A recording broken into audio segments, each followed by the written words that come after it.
NBA at large for the South Florida Sun Sentinel and has his finger on the pulse of all things NBA. Ira, good to see you. What a fascinating day. How many potential ripples are there in your part of the world in South Florida with this news from Kevin Durant? The world is blowing up at the moment. It is crazy. I was actually talking to the Heat. They had their first summer league practice just now at San Francisco, and you could hear the players in the background like, oh my God. As you guys know, this is something that reverberates throughout the league. And the one thing you know about Pat Riley, he gets his hand in everything. They've already been linked in previous years to Kyrie Irving. We know they went out to the Hamptons to try to recruit Kevin Durant. They've been involved there also. Other people might be saying right now the Heat don't have the pieces. The Heat don't buy that. The Heat's thought is if they can pair Jimmy Butler and Kevin Durant in any other combination, when you look at this Eastern Conference, they'll be right there. So I'm sure you guys might have explained right now they can't trade Bam Adebayo to Brooklyn as long as Ben Simmons is there because of the designated rookie 5-year extension. They're both under that. You can't get two players via trade that way.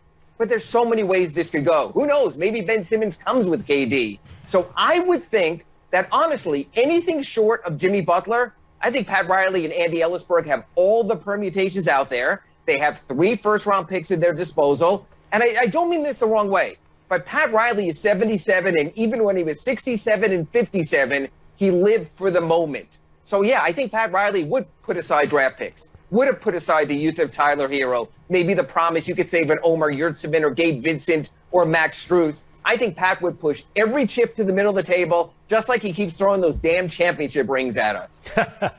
And Andy Ellsberg is on top of the cap situation as much as anybody in the league.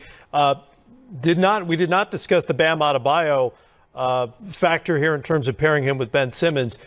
From Brooklyn's point of view, when you look at the assets Miami has, can you construct a trade that would make sense for them if they feel backed into a corner enough that they have to deal KD?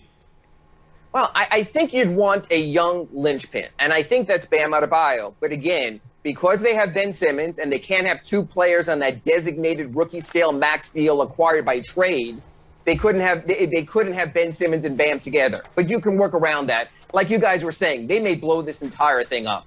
So when you're looking at promising youth, you know what? There's a lot worse ways to start in this league than Bam Adebayo, Tyler Hero, and draft picks if you can make the rest of the machinations move. Now, when you get into money, Kyle Lowry contract comes into play also, and that certainly would help facilitate a deal when we're talking KD money. But you know the Heat are all in on this. The Heat tried to woo Kevin Durant when they didn't have the money to pay Kevin Durant. So nothing is beyond Pat Riley. Keep in mind also, guys, in 2019, the Heat got Jimmy Butler in free agency without a plug nickel to spend in free agency. Andy Ellisberg has the abacus out there and everything else in his beautiful mind kind of way. But I think when we hear the finalists of however it plays out for KD, I think the Heat will at least be listed in that.